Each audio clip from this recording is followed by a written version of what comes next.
নমস্কাৰ আপোনালোকে চাই আছে breakfast with my news any আৰু লগত আছো মই হাৰিদ্ৰা হাজৰিকা আৰু মাই নিউজ এনি সমূহ দৰ্শকক আমি স্বাগতম জনাইছো যেহেতু যোৱাকালিৰ দিনটোত স্বাধীনতা দিৱস আছিল আৰু স্বাধীনতা দিৱস উপলক্ষে আসতে বাতৰি কাকতৰ যি প্ৰচাৰ হেয়া যেহেতু বন্ধ হৈ আছে গতিকে তথাপিও কিন্তু আমি যেহেতু বাতৰি পঢ়িবই লাগিব সেইবাবে আমি যোৱা 24 ঘণ্টাৰ কিছু বাতৰি যিসমূহ মুখ্য বাতৰি আছে তাৰ কিছু সবিশেষ আমি আপোনালোকক জনাব বিচাৰিছো যেহেতু যোৱাকালিৰ দিনটোত এটা দুখবৰ যেহেতু সোশ্যাল মিডিয়া যোগে যেহেতু প্ৰকাশ পাইছিলে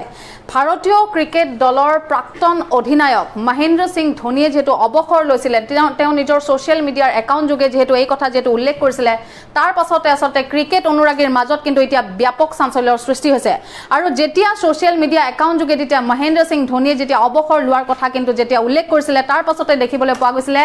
ভাৰতীয় ক্ৰিকেট দলৰ আন এগৰাকী মহাৰথী সুৰেশ ৰাইনায়ো কিন্তু অৱসৰ লৈছিলে আৰু এই কথা আসলতে এতিয়া ক্ৰিকেট অনুৰাগীসকলৰ মাজত এতিয়া ব্যাপক চাঞ্চল্যৰ সৃষ্টি কৰিছে মোৰ লগত যেহেতু মোৰ সতীৰ্থ সাংবাদিক আছে মানস গোস্বামী যোৱাকালিৰ দিনটো দেখিবলৈ পোৱা গৈছিলে মহেন্দ্ৰ সিং ধোনিয়ে যেহেতু অৱসৰ লৈছিলে আৰু তাৰ পাছতে কিন্তু সুৰেশ ৰাইনায়ো অৱসৰ লৈছিলে এই সন্দৰ্ভত তুমি কি ক'ব বিচাৰা হয় এটা যোৱাকালি 6:30 বজাত MS ধোনিয়ে ইনষ্টাগ্ৰামত পোষ্ট দিছিলে যে I am retiring from 1929 hours আৰু 1929 আৱাৰ্ছ স্পেচিয়েলি কিয় কৈছে যে যোৱা বছৰ যেহেতু ICC ৱৰ্ল্ড কাপ যেতিয়া হৈছিলে ধোনি 1929 আৱাৰ্ছতে ৰান আউট হৈছিলে আৰু সেই পৰ্যায়ত যাই কিনে তেওঁ ৰিটায়াৰমেণ্ট লৈছে আৰু তাৰ লগতে সুৰেশ ৰাইনা ধোনিৰ টিমমেট হয় CSK হৈও খেলে বা ইণ্ডিয়ান প্ৰিমিয়াৰ লিগত CSK খেলিছিলে আৰু ইণ্ডিয়ান টিমৰ খেলিছিল তেওঁ লেফ্ট হেণ্ডেড বেটছমেন আছিলে আৰু সুৰেশ ৰাইনা ধোনি একেলগে খেলিছে আৰু তেওঁ কৈছে যে তেওঁ ইনষ্টাগ্ৰামত পোষ্ট দিছে যে I will continue the journey with MS Dhoni by retiring so দুজন মহাৰথী বুলি ক'লে ভুল নহ'ব দুজন মহাৰথীয়ে ৰিটায়াৰমেণ্ট লৈছে আৰু এইটো ক'ব গ'লে ৰিটায়াৰমেণ্টটো ৱাজ আপকামিং বিকজ ধোনি আৰু সুৰেশ ৰাইনাই যোৱা এবছৰ ধৰি ইণ্টাৰনেশ্যনেল ক্ৰিকেট খেলা নাই আৰু যিহেতু IPL সমাগত IPL 19 ছেপ্টেম্বৰৰ হ'ব আৰু CSK ইতিমধ্যে UAE লৈ ৰাওনা হৈছে আৰু CSK কেপ্টেইন MS ধোনি হওক বা সুৰেশ ৰাইনা হওক বা পীয়ুষ চাওলা আদি প্লেয়াৰ ইতিমধ্যে UAE লৈ গৈছে কিন্তু এটা কথা যে ইয়াতে CSK MS ধোনি আৰু সুৰেশ ৰাইনা IPL খেলিব কিন্তু ইণ্টাৰনেশ্যনেল ক্ৰিকেটৰ পৰা ৰিটায়াৰমেণ্ট লৈছে আৰু চবেই জানে ধোনি হ'ল এজন মহান ক্ৰিকেটাৰ আৰু ভাৰতৰ কাৰণে কিমান ট্ৰফি জিকিছে from T20 World Cup in 2007 from 2011 World Cup from 2013 ICC Champions Trophy আৰু IPL তো চেন্নাই ছুপাৰ কিংছৰ কাৰণে তিনিটা ট্ৰফি জিকিছিলে 2010ত মুম্বাই ইণ্ডিয়ানছক ফাইনেলছত মুম্বাইত হৰাই তেওঁলোকে IPL জিকিছিলে আৰু 2011ত ৰয়েল চেলেঞ্জাৰ বেংগালোৰত চেন্নাই ছুপাৰ কিংছৰ নিজৰ হোম গ্ৰাউণ্ড চেপক ষ্টেডিয়ামত এটা ব্ৰিলিয়েণ্ট পাৰফৰ্মেঞ্চ দি হেৰাইছিলে আৰু 2016 আৰু 15ত যেতিয়া তেওঁলোকে ডিছবেণ্ড হৈছিলে টিমটো আৰু কামবেক কৰি 2018ত যেতিয়া CSK কামবেক কৰিছিলে তেতিয়া জিকিছিলে 2018 আৰু 19 আই গেছ 19ত জিকিছিলে তো জিকি ফাইনেলত হৰাইছিলে ছানৰাইজ হায়দৰাবাদত তো CSK হ'ল IPL এটা ব্ৰেণ্ড বুলি ক'ব গ'লে CSK টিম এভৰি ছিজনত ছেমিফাইনেল যায় আৰু ধোনি এইটো এটা ক্ৰেডিট যে এভৰি ছিজনত ছেমিফাইনেল লৈ গৈছে বা চবৰে জানে ধোনি কেপ্টেইনচি টপ ক্লাছ হয় ফ্ৰম সৌৰভ গাংগুলীৰ পিছত যদি কোনোবা ভাল কেপ্টেইনচি আছে সৌৰভ গাংগুলী বা কপিল দেৱৰ পিছত ক'ব গ'লে ধোনি হয় আৰু ধোনি তাৰকে ওপৰত বুলি বহুতে ধোনি ফেন্সবিলাকে কয় আৰু ধোনি বহুত ভাল পাৰফৰ্মেঞ্চ দিছে ক'ব গ'লে ধোনি ইয়াংগেষ্ট প্লেয়াৰ আছিল আই থিংক আণ্ডাৰ 19 খেলা আৰু 2004ত যেতিয়া তেওঁ ডেবিউ কৰিছিলে ডেবিউ প্ৰথম মেটচতে 0ত আউট হৈছিলে আৰু বহুতে স্পেকুলেশ্যন দিছিলে যে এই প্লেয়াৰটো পাৰিব জানো 0তে আউট হৈছিলে কিন্তু সেইটো তেওঁ উভতি ধৰি ইমান ডাঙৰ প্লেয়াৰ হৈ গৈছে পিছত যেতিয়া বিশাখাপট্টনমত যেতিয়া পাকিস্তানৰ লগত মেটচ আছিলে তেতিয়া 141 স্ক'ৰ কৰিছে 1 ডাউন যাই কিনে চেহৱাগৰ লগত তেতিয়াৰ পৰা তেওঁ কেৰিয়াৰটো পিক আপ কৰিল আৰু তেওঁ পিছলৈ ঘূৰি নাচালে হয় মানস গোস্বামী আমিও এই মুহূৰ্তত আপোনাক ধন্যবাদ জ্ঞাপন কৰিছো আৰু এইখিনিতে দিবলৈ লৈছো আন এটা গুৰুত্বপূৰ্ণ খবৰ যেহেতু শনিবাৰৰ দিনটোত অৰ্থাৎ যোৱাকালিৰ দিনটোত যেহেতু স্বাধীনতা দিৱস যেহেতু পালন কৰা হৈছিলে ৭৪তম যেহেতু স্বাধীনতা দিৱস আছিলে যোৱাকালিৰ দিনটোত এইখিনিতে কিন্তু এটা কথা কিন্তু উল্লেখ কৰিব লাগিব যে বিগত সময়ছোৱাৰ দৰে কিন্তু এইবাৰ স্বাধীনতা দিৱস নহয় আৰু দেখিবলৈ পোৱা গৈছিলে যেহেতু বিগত সময়ছোৱাত খানাপাৰা খেলপথাৰতে আচলতে এই যি স্বাধীনতা দিৱসৰ যি কাৰ্যসূচী সেইসমূহ যেহেতু তাত উদযাপন কৰা হয় কিন্তু এইবাৰ খানাপাৰা খেলপথাৰৰ পৰিৱৰ্তে কিন্তু এইবাৰ জজ খেলপথাৰতে আচলতে স্বাধীনতা দিৱসৰ যি উদযাপন খুব অন্তষ্টুপীয়াকৈ আচলতে পালন কৰা হৈছে আৰু লগতে তাত উপস্থিত হৈ মুখ্যমন্ত্ৰী অসমৰ মুখ্যমন্ত্ৰী সৰ্বানন্দ সোণোৱালে বহুখিনি কথা আচলতে আলোচনা কৰিছিলে আৰু বিশেষকৈ কৃষি খণ্ডৰ ওপৰত কিছুমান অগ্ৰাধিকাৰ দিয়া হৈছে কৃষি খণ্ডক লৈ পেলাই বিভিন্ন ধৰণৰ অভিলাষী আঁচনি যেহেতু তেওঁলোকে মুকলি কৰিছিলে এই সন্দৰ্ভত সবিশেষ জানিবলৈ মোৰ সতীৰ্থ সাংবাদিক আছে কংকন ডেকা কংকনৰ পৰা জানিব লাগিব যেহেতু যোৱাকালিৰ দিনটোত কংকন মুখ্যমন্ত্ৰী সৰ্বানন্দ সোণোৱালে বিভিন্ন ধৰণৰ আঁচনিৰ কথা তেওঁ যেহেতু উল্লেখ কৰিছিলে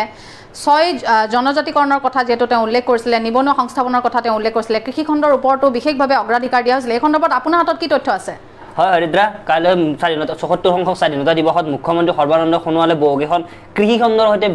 প্ৰয়োজ্য বহুকেইখন অভিলাষী আঁচনি ঘোষণা কৰিছে প্ৰথমতে চাবলৈ যা প্ৰত্যেকখন জিলাত 220টা ধান বনা কল উদ্যোগী আৰু আত্মসহায়ক গোটক প্ৰদান কৰিব 30% সাহায্যৰে আৰু পথাৰ আৰু যোগাযোগ ব্যৱস্থা সুচল কৰাৰ বাবে যেটো আমি কৈ আছো পথাৰৰ পৰা বজাৰ বজাৰৰ পৰা পথাৰ এই ব্যৱস্থা সুচল কৰাৰ বাবে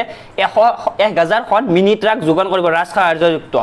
তাৰ পিছত বিশ্বনাথত centre for excel for organic agriculture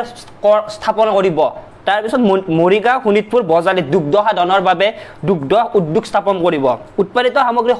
সংৰক্ষণৰ বাবে প্ৰতিখন জিলাতে একোটাকৈ অত্যাধুনিক বিজ্ঞানসন্মত যুক্ত শীতলীকৰণ কেন্দ্ৰ স্থাপনৰ কথা মুখ্যমন্ত্ৰী সৰ্বানন্দ সোণোৱালে ভাষণত প্ৰসংগত কৈছে আঁচনি ঘোষণা কৰিছে তাৰপিছত যদি চাবলৈ যাওঁ অসমৰ এক জনপ্ৰিয় খেতি আছে মাকৈ খেতিক অধিক জনপ্ৰিয়তা কৰিবলৈ অসম কৃষি বিশ্ববিদ্যালয়ৰ সহযোগত নতুন আঁচনি গ্ৰহণ কৰাৰ কথা ঘোষণা কৰিছে মুখ্যমন্ত্ৰী সৰ্বানন্দ সোণোৱালে চৰকাৰী আৰু ব্যক্তিগত অংশীদাৰিত্বৰে জিলাসমূহত পশুখাদ্যৰ বাবে মিল স্থাপন কৰা হৈছে তাৰ পিছত যদি চাবলৈ যা মা মছলা খেতি অসমত যেহেতু মা মছলা খেতি বহুত হয় মা মছলা খেতি জনপ্ৰিয়তা বা আৰু সেই আঁচনি খেতিসমূহ গুৰুত্ব প্ৰদানৰ বাবে নতুন আঁচনি ঘোষণা কৰিছে মুখ্যমন্ত্ৰী সৰ্বানন্দ সোণোৱালে ইয়াৰ উপৰি অসমত বহুতো বিল জলাশয় আছে বিল জলাশয়সমূহ চিনাক্ত কৰি সেইবিলাক চাফা কৰি মৎস্য পালনৰ বাবে ব্যৱহাৰ কৰিব দিব আত্মসহায়ক গোট এইখিনি মুখ্যমন্ত্ৰী সৰ্বানন্দ সোণোৱালে কালি কৃষি ক্ষেত্ৰত যিখিনি আঁচনি আছে এইখিনি ক'লে তাৰ পিছত যদি চাবলৈ যা আমি নিবনুৱাৰ ক্ষেত্ৰতো মুখ্যমন্ত্ৰী সৰ্বানন্দ সোণোৱালে এক গুৰুত্বপূৰ্ণ মন্তব্য আগবঢ়াইছে 40 বছৰলৈ যেটো আমাৰ 3rd গ্ৰেড আৰু 4th গ্ৰেডৰ আছে সেইটো আমাৰ 40 বছৰলৈ বয়সৰ সীমা বৃদ্ধি কৰিছে মানে এতিয়াৰে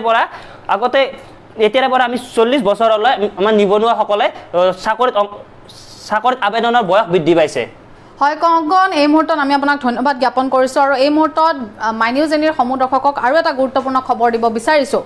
যেহেতু কৰোনাৰ গণসংক্ৰমণ কিন্তু দিনে দিনে বৃদ্ধি পাই আছে আৰু কৰোনা ভাইৰাছে যি এক প্ৰকাৰ ত্ৰাসৰ সৃষ্টি কৰিছে সমগ্ৰ বিশ্বতে তাৰ মাজতে কিন্তু আছে গুৱাহাটী মহানগৰী আৰু কাৰণ গুৱাহাটী মহানগৰীৰ গণসংক্ৰমণ যেহেতু বৃদ্ধি পাইছে কিছুদিন পূৰ্বে কিন্তু স্বাস্থ্যমন্ত্ৰী ডক্টৰ হিমন্ত বিশ্ব শৰ্মাও এই কথা উল্লেখ কৰিছিলে যে কৰোনাৰ কিন্তু চৰিত্ৰ সলাইছে কৰোনা ভাইৰাছে চৰিত্ৰ সলাইছে যাৰ ফলত আচলতে দিনে দিনে কিন্তু গণসংক্ৰমণ বৃদ্ধি পাই গৈ আছে আৰু যোৱাকালিলৈ যি কৰোনা ভাইৰাছৰ আপডেট আমি সেই আপডেটসমূহ আপোনালোকক দিব বিচাৰিছো যোৱাকালিৰ দিনটোত আক্ৰান্ত হৈছিলে 1057 গৰাকীকৈ লোক আৰু তাৰ মাজতে কিন্তু সুস্থ হৈ ঘৰলৈ উভতিছে 1593 গৰাকীকৈ লোক আৰু ইয়াৰ মাজতে কিন্তু এটা কথা আমি উল্লেখ কৰিম যে অসমত এই পৰ্যন্ত কৰোনা ভাইৰাছত আক্ৰান্ত হোৱা ৰোগীৰ সংখ্যা হৈছে গৈ 75558 গৰাকীকৈ লোক আৰু এই পৰ্যন্ত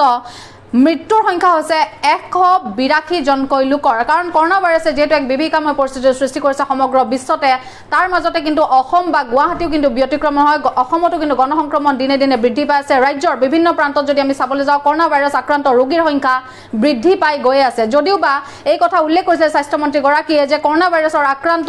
ৰোগীৰ সংখ্যাৰ ক্ষেত্ৰত কিন্তু সুস্থতাৰ হাৰতো কিন্তু অসমৰ যেহেতু নাম আছে তাৰ মাজতো কিন্তু কৰোনা ভাইৰাছৰ যে আক্ৰান্ত ৰোগীৰ সংখ্যা হেয়া কিন্তু কমি যোৱা নাই আৰু যোৱাকালিৰ দিনটোতে ৰাজ্যৰ বিভিন্ন প্ৰান্তত 1057 গৰাকীকৈ লোক আক্ৰান্ত হৈছিলে কৰোনা ভাইৰাছত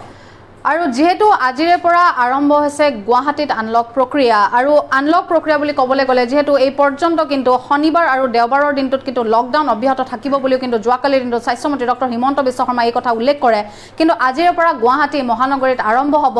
আনলক প্ৰক্ৰিয়া আৰু এই সন্দৰ্ভত আচলতে সবিশেষ জানিবলৈ আমি যাব বিচাৰিছো আমাৰ সাংবাদিক দীপাংকৰ কলিতাৰ ওচৰলৈ যেহেতু তেওঁ পোনপটীয়া সম্প্ৰচাৰত আমাৰ সৈতে সংযুক্ত হৈছে হয় দীপাংকৰ আপোনাৰ পৰা জানিব বিচাৰিছো এই মুহূৰ্তত যেহেতু আজিৰে পৰা গুৱাহাটী মহানগৰীত আৰম্ভ হৈছে আনলক প্ৰক্ৰিয়া আৰু এই আনলক প্ৰক্ৰিয়াৰ সময়ছোৱাত কিন্তু দেখিবলৈ পোৱা গৈছে কিন্তু কৰোনা ভাইৰাছৰ যি গণসংক্ৰমণ দিনে দিনে কিন্তু বৃদ্ধি পাই গৈ আছে আৰু যেহেতু আজিৰে পৰা সমগ্ৰ দোকান পোহাৰ যেহেতু সমগ্ৰ খুলি দিয়া হ'ব তাৰ পাছতে আপুনি কি কয় কেনেকুৱা ধৰণৰ আচলতে জটিল পৰিস্থিতিৰ অসমবাসী সন্মুখীন হ'ব পাৰে দীপাংকৰ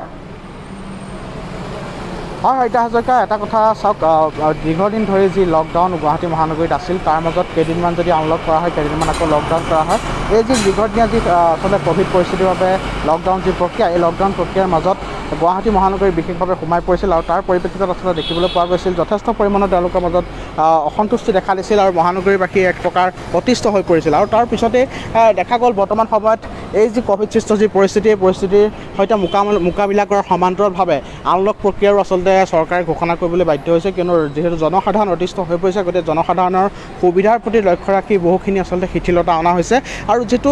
এই 16 আগষ্টৰ পৰা এই সমগ্ৰ যি আনলক প্ৰক্ৰিয়া বলবৎ হোৱাৰ কথা আছিল আৰু 16 আগষ্টৰ পৰা যিটো বলবৎ আজি যিহেতু 16 আগষ্ট কিন্তু আজি দেওবাৰ যিহেতু গতিকে উইকেণ্ড লকডাউন আজিৰ দিনটোত আৰু আজিও দেখিবলৈ পোৱা গৈছে গুৱাহাটী মহানগৰীৰ বিশেষভাৱে দোকান পোহাৰ ব্যৱসায়িক প্ৰতিষ্ঠানসমূহ বন্ধ আছে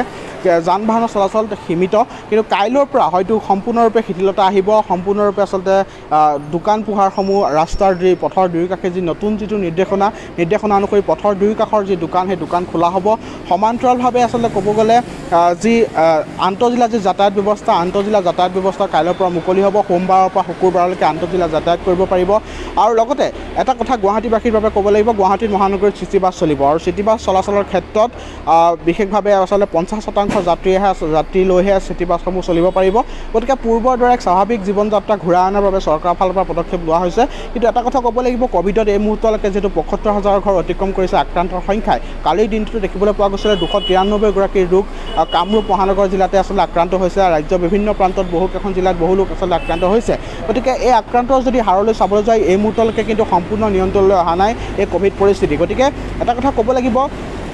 যে ক'ভিডৰ সমান্তৰালভাৱে এই ক'ভিডৰ যুদ্ধখনৰ সমান্তৰালভাৱে ৰাইজৰ সুবিধাৰ প্ৰতি লক্ষ্য ৰাখি চৰকাৰখনে বিশেষভাৱে আচলতে তেওঁলোকে কিছু শিথিলতা আনিছে নৈশ সান্ধ্য যিটো ব্যৱস্থা আছিলে সন্ধিয়া 6 বজাৰ পৰা পুৱা 6 বজালৈকে এই নৈশ সান্ধ্য ব্যৱস্থাটো প্ৰত্যাহাৰ কৰা হৈছে আৰু তাৰ পৰিৱৰ্তে কিছু সালসলনি ঘটাই নিশা 9:30 বজাৰ পৰা এতিয়াৰ পৰা আচলতে নিশা 9:30 বজাৰ পৰা পুৱা 5 বজালৈকে এই নৈশ সান্ধ্য বলবৎ থাকিব আৰু এতিয়াৰ পৰা পুৱা আচলতে 5 বজাৰ পৰা নিশা 9 বজালৈকে দোকান পোহাৰসমূহ খুলিব পাৰিব 9:30 বজাৰ পৰা যিহেতু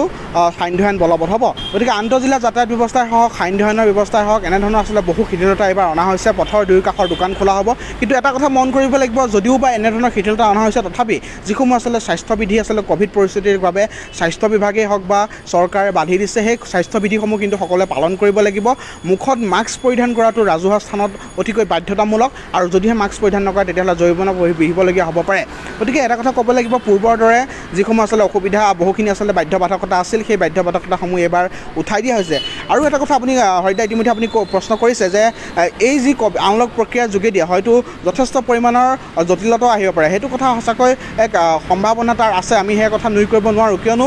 যদিহে সকলোবোৰ খুলি দিয়া হয় আমি দেখিবলৈ পালোঁ বিগত যিটো দিনকেইটা চোৱা যায় তেতিয়াহ'লে সোমবাৰৰ পৰা শুকুৰবাৰৰ যি গুৱাহাটীৰ যি আনলক প্ৰক্ৰিয়া এই আনলক প্ৰক্ৰিয়াৰ মাজত দেখিবলৈ পোৱা গৈছিল যদিও বা এফালৰ দোকান বা ব্যৱসায়িক প্ৰতিষ্ঠানসমূহ খোলা আছিল তথাপি আচলতে ৰাইজ যথেষ্ট পৰিমাণে ওলাই আহিছিল আৰু বহু লোক অনাহকত ওলাই আহিছিল এতিয়াও বহুতৰ মাজত সজাগতাৰ যে অভাৱ সেই কথা কিন্তু সেই পৰিস্থিতি বা সেই পৰিৱেশে আচলতে সূচায় গতিকে এটা কথা ক'ব লাগিব যে ৰাইজ এতিয়াও সম্পূৰ্ণৰূপে সজাগ হোৱা নাই বহু লোক এতিয়াও ঘৰতে আবদ্ধ তেওঁলোক যথেষ্ট সজাগ আৰু সচেতন কিন্তু একাংশ লোক এতিয়াও আচলতে অনাহকত ওলাই আহে নিজৰ বিভিন্ন কাম কাজৰ অজুহাত দেখুৱায় ৰাজপথত নিয়োজিত আৰক্ষী লোকসকলকো আচলতে তেওঁলোকে যথেষ্ট পৰিমাণৰ অসুবিধাৰ সৃষ্টি কৰে যাত দেখিবলৈ পোৱা যায় আৰক্ষী লোকৰ সৈতে বিভিন্নজনে তৰ্কাতৰ্কিৰ সৃষ্টি কৰে য'ত আৰক্ষী লোকে তেওঁলোকক শাস্তি বিহিবলগীয়া হয় এই মুহূৰ্তত মই যিটো উলুবাৰীত আছোঁ উলুবাৰীৰ উৰণীয়া ক্ষেত্ৰৰ তলত দেখিবলৈ পোৱা গৈছে 2-এখন যান বাহনৰ চলাচল এই মুহূৰ্তত হৈ আছে যদিও বা ব্যৱসায়িক প্ৰতিষ্ঠানসমূহ আজি বন্ধ আছে আৰু আজি যিহেতু উইকেণ্ড লকডাউন কালি স্বাধীনতা দিৱস আছিল বাবে আচলতে চলা ফুৰাৰ ক্ষেত্ৰত কোনো ধৰণৰ বাধা নিষেধ আৰোপ কৰা নাছিলে কিন্তু দোকান পোহাৰসমূহ কালিৰ দিনটোত বন্ধ আছিলে আৰু আজি যিহেতু দেওবাৰ গতিকে উইকেণ্ড লকডাউনৰ বাবে আজি এই যি দোকান পোহাৰসমূহ বা ব্যৱসায়িক প্ৰতিষ্ঠানসমূহ বন্ধ থাকিব গতিকে পূৰ্বৰ দৰে যি শনি আৰু দেওবাৰৰ যি উইকেণ্ড লকডাউন সেয়া বাহাল থাকিব কিন্তু সাপ্তাহিক যি আচলতে যি আনলক প্ৰক্ৰিয়া আচলতে সোমবাৰৰ পৰা শুকুৰবাৰলৈ যি আনলক প্ৰক্ৰিয়া এই আনলক প্ৰক্ৰিয়া পূৰ্বতকৈ যথেষ্ট শিথিল হ'ব বহুখিনি ৰাইজক সুবিধা কৰি দিয়া হৈছে কিন্তু ৰাইজে এই মুহূৰ্তত মন কৰিব লাগিব যে ক'ভিড সৃষ্টৰ পৰিস্থিতিটো এই মুহূৰ্তলৈকে নিয়ন্ত্ৰণলৈ অহা নাই ৰাইজ সজাগ আৰু সচেতন হ'ব লাগিব ৰাজহুৱা স্থানত বা ঘৰৰ পৰা বাহিৰলৈ ওলোৱাৰ ক্ষেত্ৰত যিসমূহ আচলতে COVID-19ৰ যিসমূহ স্বাস্থ্যবিধি আছে সেই স্বাস্থ্যবিধিসমূহ আমি মানি চলাটো অতিকৈ দৰকাৰী আৰু আমি দেখিবলৈ পাইছোঁ পূৰ্বৰ যিহেতু আনলক যি প্ৰক্ৰিয়া আনলক প্ৰক্ৰিয়াৰ সময়ছোৱাত বিভিন্ন বজাৰে সমাৰে ৰাইজৰ অগণন ভিৰ হেতা ওপৰা লাগে বিশেষভাৱে বিভিন্ন বিপণীত আমি দেখিবলৈ পাইছোঁ সুৰাৰ বিপণীৰ পৰা ধৰি বিভিন্ন আচলতে গেলামালৰ দোকানত যথেষ্ট পৰিমাণৰ লোকে ভিৰ কৰা পৰিলক্ষিত হয় কোনো ধৰণৰ তেওঁলোকৰ সামাজিক দূৰত্ব হওক বা যিসমূহ নীতি নিৰ্দেশনা সেই নীতি নিৰ্দেশনাসমূহ মলা আমি দেখিবলৈ পোৱা নাই গতিকে এনেধৰণৰ বহুখিনি জটিলতা আছে বহুখিনি আঁসোৱা আছে এই ক্ষেত্ৰত কিন্তু চৰকাৰে প্ৰতি মুহূৰ্তত প্ৰতিখন দোকানত নজৰ যিহেতু ৰাখিব নোৱাৰে গতিকে চৰকাৰে ৰাজহুৱাভাৱে ৰাজ্যলৈ আহ্বান জনাইছে প্ৰতিবল ৰাজ্যৰ মুখ্য সচিবগৰাকীয়ে সংবাদমেল যোগে এই কথা কৈছে বাৰম্বাৰ স্বাস্থ্যমন্ত্ৰীগৰাকীয়েও এই কথা কৈ আছে গতিকে ৰাইজৰ মাজত সজাগ আৰু সচেতনতা এই মুহূৰ্ততে যিহেতু দৰকাৰী যিহেতু প্ৰতিদিনাখনেই 200 250 বা 300 বা 400 ঘৰ অতিক্ৰম কৰি আছে কোভিড আক্ৰান্তৰ সংখ্যা আৰু এই মুহূৰ্তলৈকে ৰাজ্যত দৈনিক বৃদ্ধি পাইছে যিটো আচলতে কেন্দ্ৰীয় স্বাস্থ্য মন্ত্ৰণালয়ে এটা কথা কৈছিল যে অনুমান কৰিছিল যে 15 আগষ্টৰ ভিতৰত হয়তো 64,000 বা 65,000 ঘৰ অসমত কোভিডৰ আক্ৰান্তৰ সংখ্যা বৃদ্ধি পাব কিন্তু সেই ঘৰ কেতিয়াবা আচলতে অতিক্ৰম কৰিছে এই মুহূৰ্তত 75,000 ঘৰ এই মুহূৰ্তত যেহেতু অতিক্ৰম কৰিছে তাৰ সমান্তৰালভাৱে এটা কথা ক'ব লাগিব বহু লোক সুস্থও হৈছে বহু লোক সুস্থ হৈ দিছে আৰু বৰ্তমানলৈকে প্ৰায় 60% পৰা 70% লোক বৰ্তমান সময়ত সুস্থ হৈ উঠিছে গতিকে এটা কথা আচলতে নিৰাশাৰ মাজতে আশাৰ সঞ্চাৰ বুলি ক'ব লাগিব কিন্তু বৰ্তমানৰ যিটো আনলক প্ৰক্ৰিয়া কাইলৈৰ পৰা সম্পূৰ্ণৰূপে আচলতে বলবৎ হ'ব আজি দেওবাৰ উইকেণ্ড লকডাউন পৰিছে গতিকে কাইলৈৰ পৰা আনলক প্ৰক্ৰিয়া বলবৎ হ'ব এই সময়ছোৱাত ৰাইজৰ বাবে বহুখিনি শিথিলতা আনিছে এইটো এটা ভাল খবৰ যিহেতু ৰাইজ যথেষ্ট পৰিমাণে অতিষ্ঠ হৈ পৰিছিল ঘৰতে আবদ্ধ হৈ বহু লোকে চৰকাৰী কাম কাজ বা বিভিন্ন আচলতে যি কাৰ্যালয়লৈ যোৱাৰ যিসমূহ কাৰ্যসূচী বা যেনেধৰণৰ আচলতে কাম কাজ সেইবোৰ কৰিব পৰা নাছিল সমান্তৰালভাৱে বেচৰকাৰী খণ্ডৰ কথা যদি ক'বলৈ যোৱা যায় বহু আচলতে উদ্যোগ প্ৰতিষ্ঠান বন্ধ হৈ পৰিছিল বহু আচলতে চাকৰিয়ালে চাকৰি হেৰুৱাবলগীয়া পৰিস্থিতিৰ সৃষ্টি হৈছিল এনে এক অনাহুত পৰিস্থিতিৰ মাজত চৰকাৰৰ ফালৰ পৰা এই বিশেষ সিদ্ধান্ত গ্ৰহণ কৰা হৈছে যে কাইলৈৰ পৰা 31 আগষ্টলৈকে অৰ্থাৎ 16 আগষ্টৰ পৰা 31 আগষ্টলৈকে এই আনলক প্ৰক্ৰিয়া বাহাল থাকিব আৰু এই আনলক প্ৰক্ৰিয়াৰ যোগেদি বহুখিনি শিথিলতা অনা হ'ব এতিয়া লক্ষণীয় কথা এই যে এই আনলক প্ৰক্ৰিয়া এই 16 আগষ্টৰ পৰা 31 আগষ্টলৈকে যি আনলক প্ৰক্ৰিয়া হ'ব এই আনলক প্ৰক্ৰিয়াৰ মাজত কেনেধৰণে এই আনলক প্ৰক্ৰিয়াই আচলতে কোভিডৰ যিটো পৰিস্থিতি কিমান নিয়ন্ত্ৰণলৈ আনে বা কিমান আচলতে ইয়াক বৃদ্ধি কৰে সেয়া এই মুহূৰ্তত আমি ক'ব নোৱাৰিম কিন্তু ই আচলতে কিমান ইতিবাচক হ'ব বা নেতিবাচক হ'ব সেয়া পৰৱৰ্তী সময়তহে লক্ষণীয় হ'ব বিবেচিত হ'ব গতিকে এটা কথা ক'ব লাগিব কাইলৈৰ পৰা আনলক প্ৰক্ৰিয়া আছে গুৱাহাটী চিটি বাছ চলিব পথৰ দুয়োকাষে দোকান পোহাৰ খোলা হ'ব নিশা 9:30 বজাৰ পৰা সান্ধ্য বলবৎ হ'ব আৰু সমান্তৰালভাৱে আন্তঃজিলা যি যাতায়াত ব্যৱস্থা ইখন জিলাৰ পৰা আন এখন জিলালৈ যাতায়াত কৰাৰ যি ব্যৱস্থা সেই যাতায়াত ব্যৱস্থাও খুলি দিয়া হ'ব হয় হৰিতা হাজৰিকা দীপাংকৰ পোনপটীয়াকৈ আমাৰ সৈতে সংযুক্ত হোৱাৰ বাবে আমি আপোনাক ধন্যবাদ জ্ঞাপন কৰিছোঁ আৰু এয়া আছিলে ব্ৰেকফাষ্ট উইথ মাই নিউজ এনিৰ কিছু খবৰ কাইলৈ পুনৰবাৰ লগ পোৱাৰ প্ৰতিশ্ৰুতিৰে আজিলৈ বিদায় লৈছোঁ ধন্যবাদ